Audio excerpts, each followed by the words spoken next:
Kristen Rosa Tiffett, Administrator, requesting Council of Commissioners authorize the Chief Executive to pass Resolution 2020-14 that is required of Butte-Silver Bow for the Montana Board of Investments Infrastructure Loan Program for suspension of the rules for final passage.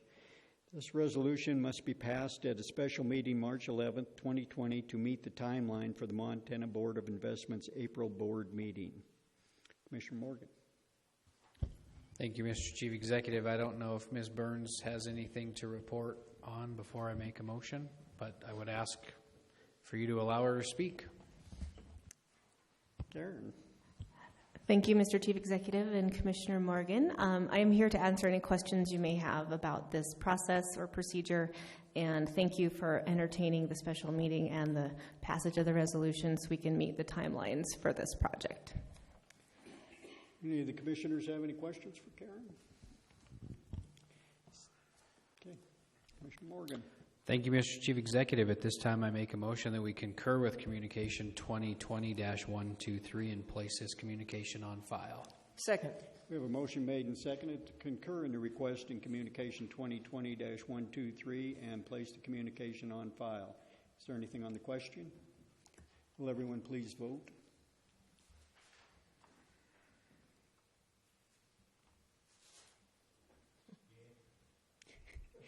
Anyone wishing to change our vote? Will the clerk please record the vote? 12 yea and 0 nay. Motion carries.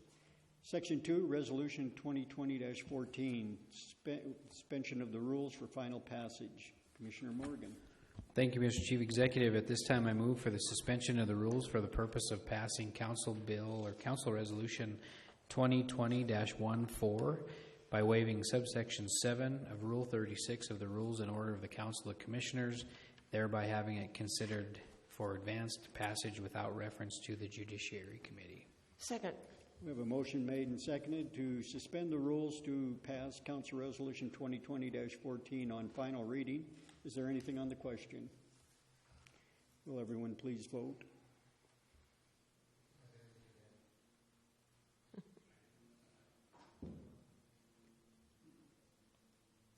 Anyone wishing to change their vote? Will the clerk please record the vote? 12 yea and 0 nay. Motion carries. Next, Council Resolution 2020-14. Will the clerk please read the title? Council Resolution number 2020-14, a resolution authorizing the submission of an application with the Montana Board of Investments for an infrastructure loan by the City and County of Butte-Silver Bow and providing for an effective date herein. Thank you. Commissioner Morgan. Thank you, Mr. Chief Executive. I move to place Council Resolution 2020-14 on final reading and pass, having been deemed fully read at length. Second. We have a motion made and seconded to pass Council Resolution 2020-14 on final reading. Is there anything on the question? Will everyone please vote? Anyone wishing to change their vote? Will the clerk please record the vote? 12 yea and 0 nay. Motion carries. Commissioner Morgan. Motion we adjourn. Second. Motion made and seconded to adjourn. All those in favor? Aye. Opposed? Motion carries. Now we'll go to the Committee of the Whole.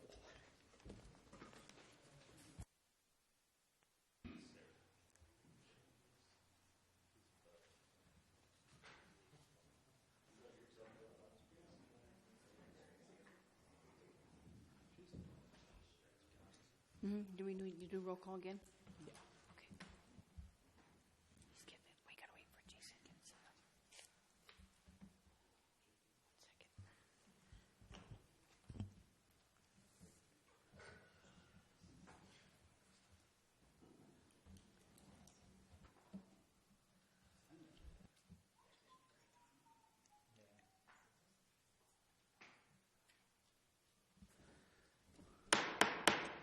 I'll bring the Butte-Silver Bow Council of Commissioners Committee of the Whole meeting to order for Wednesday, March 11th, 2020.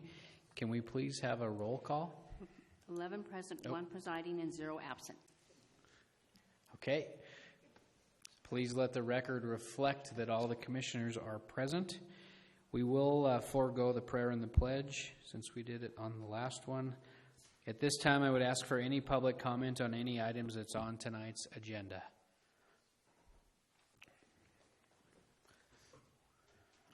Please state your name and address for the record after turning on the microphone. There you go. You're set. Good. John Ray, 915 West Galena. And what I'm speaking about tonight is number 8 on your agenda. And actually what I want to do is say tonight what I was going to say last week, but it's a lot quieter tonight. As you all know from your service on the council, making political decisions involves making choices between alternative courses of action. Most often, no one course of action is perfect, but decisions have to be made nevertheless. Politics has been called the art of choosing and the art of making decisions in an uncertain world. And as members of the Council of Commissioners, you face the choice sometime in the future whether or not to approve the proposed consent decree for Butte, either to accept or reject. And I would argue that each choice portends a different future for Butte. If you approve the consent decree, one future will lie before us. If it is approved, we can get a large degree of closure for Superfund in Butte, which has been a drag on economic progress and development. That would be put beside us. Studies indicate that once Superfund decisions are made and a closure is achieved, property values increase and economic activity increases. We will get a significant extension of the RMAP program, which is nationally recognized for its metal abatement work, and that would be expanded to all of Butte. We will get aggressive surface, groundwater, and stormwater management. We will get amenities that could not be ordered by EPA, such as green spaces, parks, and trails. Large amounts of waste will be removed. And I would argue we will also get preparatory work that could facilitate a restored creek in the future. While EPA cannot order under Superfund a restored creek, the consent decree facilitates that occurring. And I realize that the consent decree is not perfect. Issues have been raised about the secrecy of the process. Although I must admit, I talked with a friend of mine who is involved with the Fifth Circuit in New Orleans, and he was telling me that the secrecy provisions under which the consent decree was negotiated here in Butte are normal and natural all over the country. There does seem to be a rush, and one thing I want to mention in passing is I want to congratulate the Council of Commissioners for the due diligence that you have shown on this. The number of meetings that have been held, both the coffee meetings, the public meetings, but also the meetings that you're having in your districts, I think is phenomenal and shows real concern and real interest on the part of the council in informing the public, but also finding out what the public thinks. It takes a lot of work on your part, but I want to congratulate you on that effort. So as I said, while the decree is not perfect, again, it would be probably better not to waive standards. There does appear to be a rush, although I think the process has been slowed down a little bit to accommodate public input. But I would argue that if you look at the constraints of what Superfund can order, and you look at the fact that the consent decree was the result of years of tortuous negotiations, compromise between the various parties in which the various parts of the decree are interlocking and interspersed and hard to change, by and large, I would say it is a good remedy. But if we reject the consent decree, another future will present itself to Butte. We will either have to try to renegotiate another consent decree, which may take another 2 or 3 years and may not in the end contain all that is in this one. Or, and this is what I suspect will happen, EPA will issue a unilateral order cleaning up Butte. And the reason I say I think that's what will happen is there is tremendous pressure both from Washington and Region 8 in Denver to check off another box, to delist the Superfund sites in Butte and put Superfund behind us. That could be done relatively quickly with a UAO, but the problem with a unilateral order is that it will contain much less than is in the current consent decree. As much of the current consent decree could not be ordered by the EPA under Superfund. The amenities, for example, will be gone, and a number of other provisions that are in that, funding provisions and so forth, would be gone under a unilateral order. It would be very much bare bones. Superfund could remain as a drag on economic activity. And again, we won't know what we will get if we renegotiate or try to renegotiate the consent decree. As I said, I expect what would happen would be a unilateral order over which we would have no control, because that would be determined entirely by the EPA as to what would be in a unilateral order. But if we do go the route of trying to renegotiate the consent decree, we don't really know what we're going to get. And there's a decision out there, it was alluded to last week, it's called the Pacutus decision. It's a decision of the Ninth Circuit Court of Appeals, Pacutus versus Tech Cominco Metals. And this decision holds that, in short, smelter emissions cannot be remediated under Superfund because the court said they are not considered as technically a disposal of waste. The import of this decision is that the future is uncertain regarding remediation of things like smelter waste. And of course, much of the waste in Butte that the RMAP program deals with, for example, is smelter waste. It will be remediated under this current consent decree, but if we lose that and go back to the bargaining table, it may very well be the case that ARCO could insist, no, we're not going to deal with smelter emissions because of the Ninth Circuit decision. That is a risk that we don't have under the current consent decree. In short, what I'm saying is that if the consent decree is rejected, and it's almost a vote, you either vote to accept or reject because it cannot really be changed in any significant way. If the attempt is made to change it, then we go back to that thing, either renegotiate it or it goes away and EPA issues a unilateral order. And the point I want to emphasize is that if you think about it, going back and trying to renegotiate the consent decree or going the route of a unilateral order, neither of those portends a good future for Butte. And so that's why I'm arguing, even though it's an imperfect document and one can find problems with it, it represents a much better alternative than the alternative of rejecting it. That if you compare advantages and disadvantages, to me it is clear that the advantages far outweigh the disadvantages. I think it's a good remedy, not just because of the alternatives, but in and of itself. And so again, I'd like to thank the Council, though, for all of the effort that you have put into this, both in these meetings, in meetings with your constituents, and so forth. It really shows an extraordinary effort on your part, and I, for one, as a citizen, greatly appreciate the work that you're doing on this. So thank you. Thank you, Dr. Ray. Any other public comments on any items on the agenda?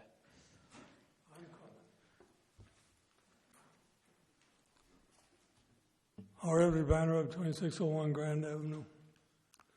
Relative to Section 1, Communications, number 8. Even though we don't get dust control, we have to agree with Chairman Morgan there. For the greater good, I have to agree with what was just said. But what I'm really up here for is Communication 1, 19140. I would suggest that you note and file this communication. It is really up to Mr. McGree if he wants to implement the program that has been suggested to him. Thank you. Any other public comment on any items on tonight's agenda? All right, seeing none.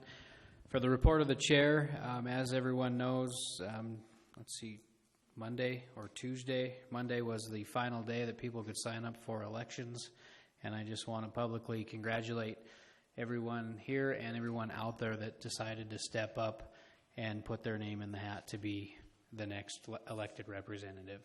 I think it takes great courage. It's been a great time for me thus far, and I just want to congratulate everybody for doing that. The other thing that I want to make note of is in regards to communication number 8 as well, 2020-113. There may be some questions on why that was even on the agenda tonight, and that's simply because the communication was given a communication number, and we did not, after the presentation, we did not place it on file. And so that is why that communication is on this agenda.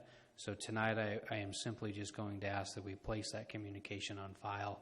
There is nothing further on that presentation tonight. So we will take care of that when we get to that communication. Moving on to Section 1, Communications. Communication number 19-140. Ed Banderob, resident of the Greater Butte-Silver Bow community, requesting Council of Commissioners request the Chief Executive to designate an appropriate entity to conduct a survey, prepare a feasibility proposal, and recommendation relative to a green container biodegradable waste management program to complement the present landfill composting and alley rally programs. Based on Mr. Banderob's comment a few minutes, I would refer to Commissioner Shaw. Thank you, Mr. Chairman. At this time, I've moved to note and place communication 19-140 on file. Second. Okay, there's been a motion made and seconded to note communication 19-140 and place on file. Is there anything on the question? Would everyone please vote? On the question, Commissioner Anderson. Thank you very much. Thank you very much, Chairman Morgan. I will go along with this, but I was just wondering, I never did see the results of this survey. I looked on the communication that weren't attached to it or anything, but what was the result of that? And you mentioned Mr. McGree coming forth and he could implement it if he wanted to, Mr. Banderob stated, but I wasn't sure if they had any plans of doing anything of that nature or not. Chief Executive Palmer, do you have a response? Yes, we did have a meeting. We went over the results of the survey. I don't have them with me right now, so I couldn't tell you what they were exactly. But we will, even if you note and place on file, we'll continue to look at this, and we're going to have a follow-up meeting with all the people that were at the last meeting. So we'll continue looking at it and see if there is a possibility with the McGrees doing this. Okay. Anything else on the question? We do have a motion on the floor. Anything else on the question? Would everyone please vote on the motion to note and place on file? Okay. Would anyone like to change their vote? Would the clerk please record the vote? We have 11 yea and 1 nay. Okay. Thank you. Motion passes. Number 2, Communication 19-466, Eric Mankins, Commissioner, District Number 9, requesting Council of Commissioners authorize the Chief Executive to discuss a change in the zoning ordinance requiring community residential facilities as defined by state law, to obtain a conditional use permit within Butte-Silver Bow County in all residential zoning districts including R1, R2, R3, R4S, and RC. We'll continue to hold this in abeyance as the Planning Board will be meeting on this on March 26th at 5:30, I believe. So we will continue to hold this in abeyance until then. Commissioner Mankins, did you have anything to report on this? Did any of the commissioners have anything? You're right about the date. So we could place this on file, actually, or cross-reference it with the resolution. County Attorney Joyce, do you happen to know what that resolution number was? No. Okay. We will continue to hold this in abeyance, and I will look that number up for next time. Number 3, Communication 19-578, Gary Rundle, citizen, requesting Council of Commissioners consideration to purchase property located at 1820 Banks Avenue, Butte, Montana. I wish to redeem the property from Butte-Silver Bow before the tax sale in February. We'll continue to hold this in abeyance. I believe a resolution will be introduced next week from the County Attorney's Office. Number 4, Communication 19582, Ed Banderob Greeley Neighborhood Community Development Corporation requesting Council of Commissioners to invite a Montana DPHH toxicologist to give a presentation relative to the hazards and risks to human health of heavy metals contaminants present in the Butte-Silver Bow community. Ms. Sullivan has been working on this. She did contact one of the, I believe, 3 representatives on the list, and they declined to come before this body. So she's still working on it, and it's just going to take a little bit of time to get that isolated down. But she is working on that, so thank you very much. So we will continue to hold that in abeyance. Communication number 5, 2020-04, Mike Townsend, citizen, requesting Council of Commissioners to consider the repurchase of my home located at 105 West Porphyry. I will comply with all the rules and regulations of the County Enrichment Program. We will continue to hold that in abeyance as well, pending the resolution being introduced next week. Number 6, Communication 2020-102, Karen Sullivan, Health Department Officer, requesting Council of Commissioners to schedule a public hearing for March 18th for the purpose of amending the fiscal year 1920 budget to allow for increased expenditures of unanticipated revenue resulting from a grant, the U.S. Food and Drug Administration Health Department budget, of course, 1000.00.3311.21.000. We will continue to hold that in abeyance pending the March 18th date. Number 7, Communication 20-103, Karen Sullivan, Health Department Officer, requesting Council of Commissioners to schedule a public hearing for March 18th, 2020 for the purpose of amending the fiscal year 1920 budget to allow for increased expenditures resulting from an MOU for community participants to attend Disability Inclusive Health Community Summit training by the National Association of Chronic Disease Directors, Developmentally Disabled Budget. 2984.000.3311.17.000. We'll continue to hold that in abeyance pending the March 18th date. Number 8, Communication 20-113, John Sesso, BSP Superfund Coordinator, requesting Council of Commissioners for time on the March 4th, 2020 Council agenda for a presentation on the Butte Priority Soils Consent Decree. As I indicated earlier, this communication was just on the communication because we did not take action and place it on file. So, Commissioner Shaw. Thank you, Mr.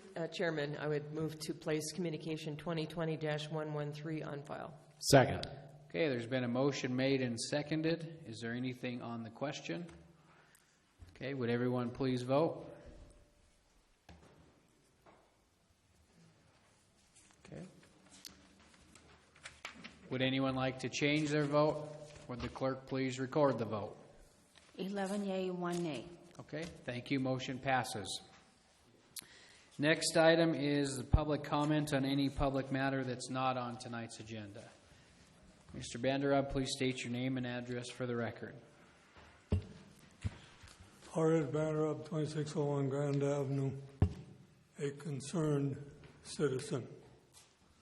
Now that the coronavirus has been deemed a pandemic by the World Health Organization, is this council ready to take the coronavirus seriously?